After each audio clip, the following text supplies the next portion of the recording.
Hey, nice to have you back. Good to be here. Hi, yes, thank you. Now, there's a huge congratulations in order because people may know you're Canadian. I am Canadian. You're Canadian. Yes. And this week, Canada voted to legalize marijuana. Yes, recreational marijuana was legalized in Canada this week. Only the second country in the world to do it. Yeah, making it a specifically good week to be a Canadian person, I would say. Yes. For many reasons. Right. For more than, this week Trump made prisons for kids in Canada legalized recreational marijuana. So that's, I don't know if there's an official grading system for the weeks a country has. You're running up the board. Score. That was a good week for Canada, I think. It was. In my opinion. But now that marijuana is legalized, Yes. is your work done? Can you return to your home planet? What is... Exactly. I do feel like I feel like it is one of those things I manifested. Like I wanted it so badly. You're an avatar of what's the big deal. Yeah, I mean, it is the reasonable thing to do. It is something that can enhance the lives of people. It's enhanced my life since I was 13 years old, I honestly think. And so, 13. And that's probably too young for most people to start enhancing their lives. But for me personally, it was good. But now it's more regulated in Canada. But to that end, anyone who is above the legal age can buy it recreationally, which is a huge win and a step forward in a good direction. And I can't wait to go back to Canada. Well, okay. As I said, welcome back. We had a lovely time with you last time. The last time you were here, we had a little fun. You had your phone, and for some reason, and I don't know why. Why, yeah. Donald Trump Jr. was following you. On Twitter, yeah. And you followed him, and so we DM'd him. Yeah, we would message him. Okay. He never responded. He never. Okay, that was my question. Because I think the DM that we sent was, why aren't you responding? Why aren't you responding to me? Why are you being so cold about it? It didn't work. He was ghosting you. He ghosted my ass. But it's okay because other members of the Republican Party have reached out to me recently. Oh, really? You're making inroads? That's good. I got a phone call from Mitt Romney recently, which was a weird call to get. Sure. Are you sure it wasn't a robocall? Because yeah, it's very hard to exactly. tell the difference. Yes? He is a little, Yes. he's not the loosest of guys, I guess you would say. And when you're talking to him, you realize the name Mitt is a weird name. Like, it's one of those names where, like, Mitt Romney's not that weird, but just calling a guy like, so Mitt, like, that's a strange thing to say. Because what is it short for? It must be short for mittens. That's all I get. That's what Mitt is short for. Or Mitthew. Mitthew, yeah. But as far as I know, Mitt is short for mitts. Or so baseball, wait a second. Baseball mitt. So he calls you, he just cold calls you out of the blue. Yes. And it was actually for a very nice reason. He holds a giant summit every year where he invites speakers from all across, from both political affiliations to talk about... Canadians. And Canadians. To talk about a certain thing every year. And this year, the subject was brain health. And I have a charity for Alzheimer's. And he invited me to talk about Alzheimer's, which was honestly very nice. And I thought it's a good chance to kind of, reach across the aisle, as it were.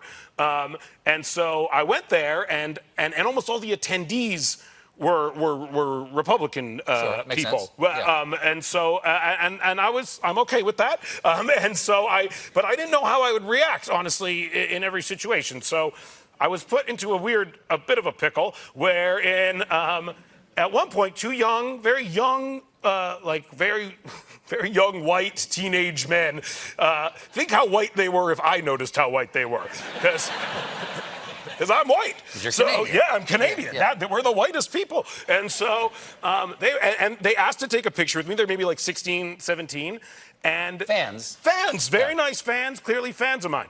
And then they said, "Our dad wants to meet you." And I turned around, and Paul Ryan was walking towards me. Oh, okay. How'd that go? Well, I didn't. My whole body puckered, as it were. I tensed up. And and I didn't know what to do. And he came over, just grabbed my hand, and I'm shaking his hand. I don't know what to do.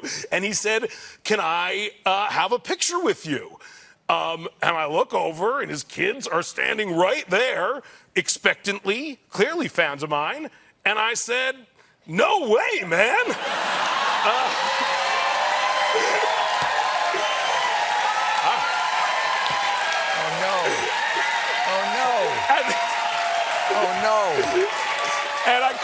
I couldn't stop. And I said, furthermore, I hate what you're doing to the country at this moment, and I count the days till you no longer have one iota of the power that you currently have.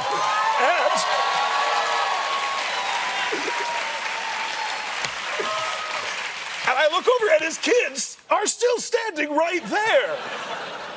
And I feel very conflicted about this at this moment. Because it's not their fault. It's not their fault, but at the same time, they should probably learn that if they like a movie or song, the person who made that probably doesn't like their dad that much. Unless they were watching, like, Roseanne reruns or something like that, then maybe. But in that instance, so I felt very, honestly, I don't know. I don't know how I feel about it. I'm glad I didn't take a picture with Paul Ryan. My hand feels, I touched him, so I don't know how I feel about that. Yes. But, and I feel, I don't know, his kids seem lovely and very Caucasian. And that is mostly my takeaway from the thing. And then I had to go up and speak. I was going to say, what was the actual speech like? So I was vibrating from that interaction, and Anthony Scaramucci was also there. And so I get up on stage, and he's like the first face I walk in on. You can see him right there in the front row. He's right there, and I'm talking about Alzheimer's, which is hard to make jokes about. But I thought I would take a swing at it, and I said, we're here to talk about Alzheimer's, which potentially, you know, anyone who has a brain, it's a potential threat. So Anthony Scaramucci is in the clear.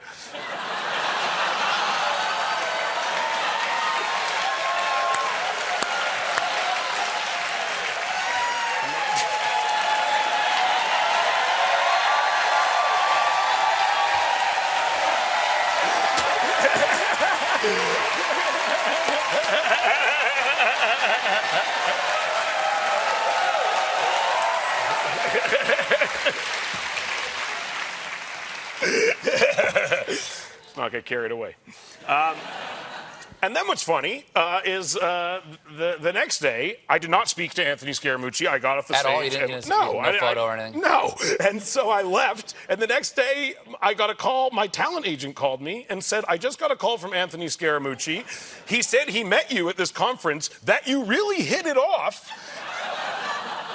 and that you told him to call me about some potential projects. And I was like, I told this mother he has no brain.